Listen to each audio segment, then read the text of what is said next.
Hey YouTube, it's Carla, our Changing 56, and today is Friday, April the 25th, 2014.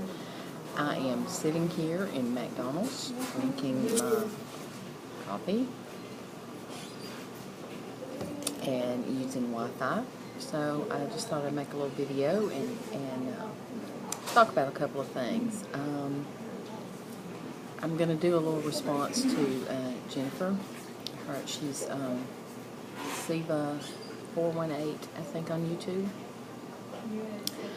She did a video yesterday about how weight loss surgery goes away after a certain period of time. But I'm going to talk about a little trip I took yesterday. I'm working with a new lady that has Alzheimer's, and she was a youth leader in my church when I was in high school, and we went to visit another couple in a town that's not too far away yesterday, and it was a wonderful experience to take her and to be with them. But you know, it came to lunchtime, and their daughter had taken care of lunch, and there's a really good deli in the little town, and she'd gotten chicken salad, and she made a Mississippi mud cake, and they had croissants and chips. She said, "I'm so sorry." I said, "Don't worry about it." I said, "You know, really, y'all could sit here and eat that whole cake, and it does not bother me." I ate, you know, a big spoonful of chicken salad. I did not eat a croissant, which I had not had bread, you know, in 2 years. And I ate four chips, and I had not had potato chips since my surgery. I have had like tortilla chips, but I had not had potato chips, and I was fine. I mean, that totally satisfied me.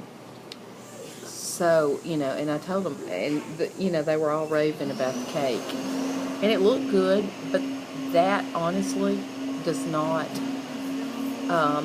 affect me at all, because I have not had sugar, and I really don't want sugar.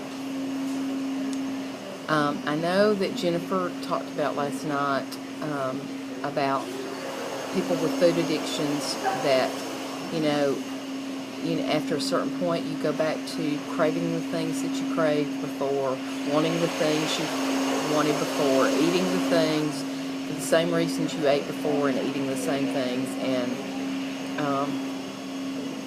that the people that just drank shakes and, you know, things were not living a real life either, that everybody kind of still has a problem, and I agree with that to a certain point. I am not sure that I totally agree with her.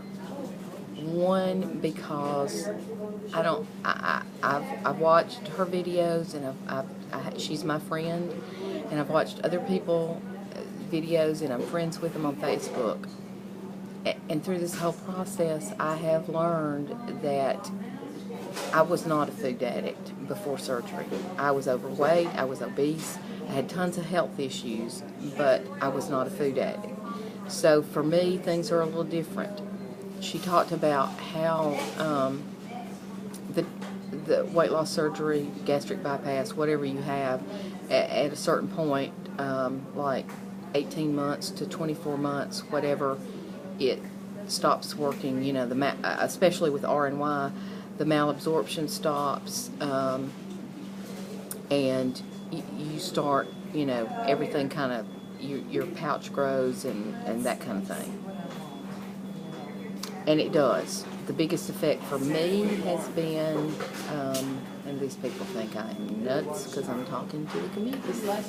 Anyway, the biggest effect for me has been my diabetes. You know, the main reason I had the surgery was for the malabsorption and my diabetes.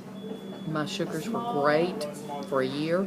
I was off all my medicine, all my insulin, everything. And when I hit 18 months, it was like a day. I mean, I hit that, and my sugar started going back up again, and my body started absorbing sugar. Now, that doesn't happen with everybody, but it did happen with me. I was very upset about that in the beginning, but I've now got it back under control with oral medication and a small amount of insulin, and I've decided that, or I know that I will have to do that for the rest of my life, but that's okay. That's a journey too, and the eating is a journey as well. For me, I eat 1,400 calories a day. When I got to this point a year ago, everybody said, my doctors, nutritionists, everybody said, you've got to start eating more. You're going to continue to lose, and you're going to lose too much. And I listened to them. I'm not sure why it worked for me, and it doesn't work for everybody else the same way it worked for me.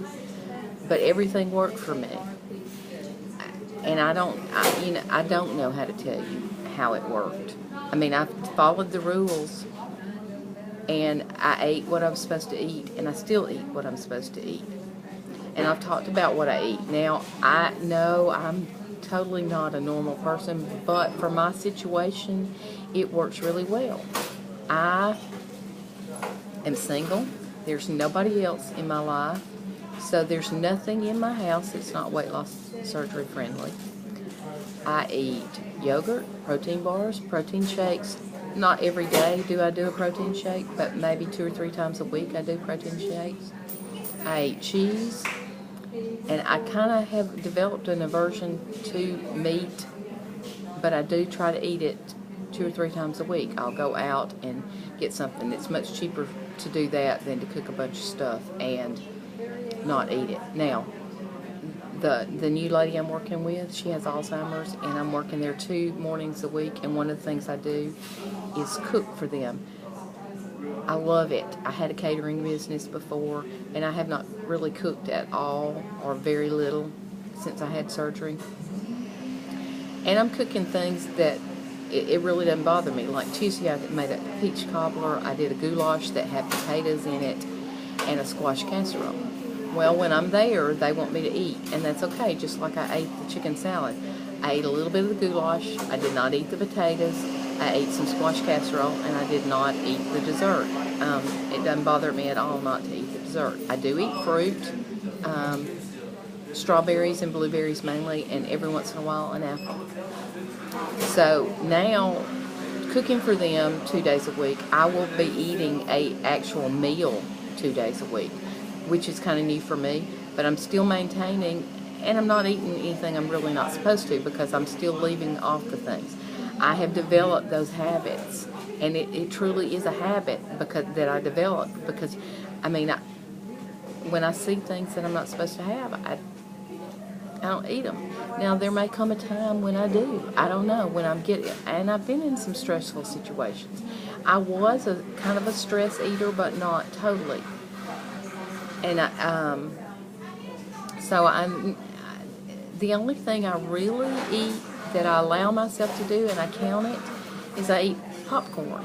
That's my really bad thing. And every once in a while, like the chips yesterday, I'll eat just a few, and that's plenty. But I still counted them, and I was still within my, calorie range of 1,400 yesterday. So I plan everything I'm going to eat. That's the biggest key, is I know what I'm going to eat, unless I'm in a situation like yesterday, and then I take the best options or the best thing that I know how to do. I always have protein bars with me. I could have pulled out a protein bar yesterday and ate while they were eating, but chicken salad was fine, and eating the 4 chips was not a big deal. So that's how I handle it, and like I said, I don't know how I'm where I am and other people are not. And I know it's a struggle, and I feel really blessed to be where I am. I truly am blessed. But my health was so bad, and I think that's why I'm so, well, we'll call it anal, about not eating anything, because I feel so much better now. I take my vitamins, I eat right, I walk. I'm not walking near as much as I did. I had to back off on that. I was walking every day. Now I walk maybe once or twice, maybe 3 times at the most a week. But I can, and like when I was in Florida, I walked and walked and walked and walked and was able to do that. So my life has totally changed. My eating habits have totally changed. And Jennifer said, she is grateful for where she is, and her health has changed, and her life has changed. And I know she struggles daily with eating. And she's happy where she is. I'm happy where I am. And I think you have to come to that point, the point in your life where you're happy where you are, with your body and what your body's going to do. When my nutritionist said, when I got to goal, and she said, I think you're still going to lose, which my goal was 130. She said, I still think you're going to lose. I looked at her and I said, I think you've lost your mind. I mean, I've never, in my adult life, I'd never weighed less than 130. Never, never. I mean, even in my high school years, I don't ever remember weighing less than 130.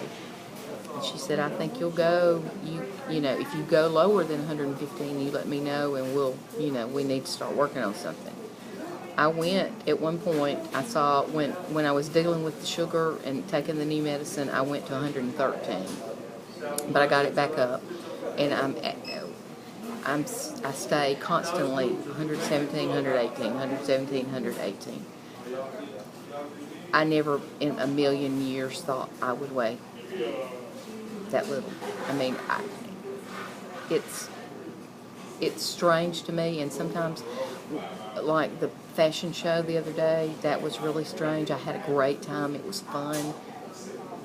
But I never pictured myself doing anything like that or looking at those pictures. And I look at me right now and I'm going, And when I saw the people yesterday, they had seen my pictures on Facebook, so they knew.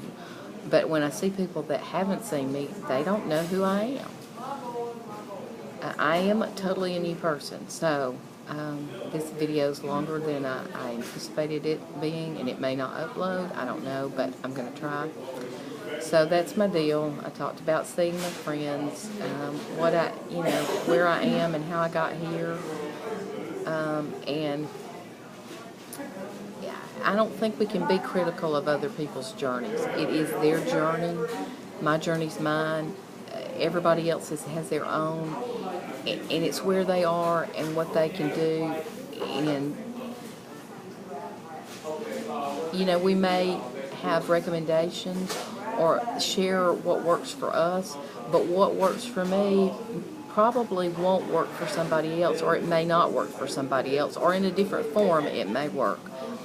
So I guess that's the thing to remember, is just to support everybody where they are and how they are and what they're doing, and just be as supportive as possible, but don't criticize and don't, tear them down just because they're not doing what you're doing. Okay, that was my message.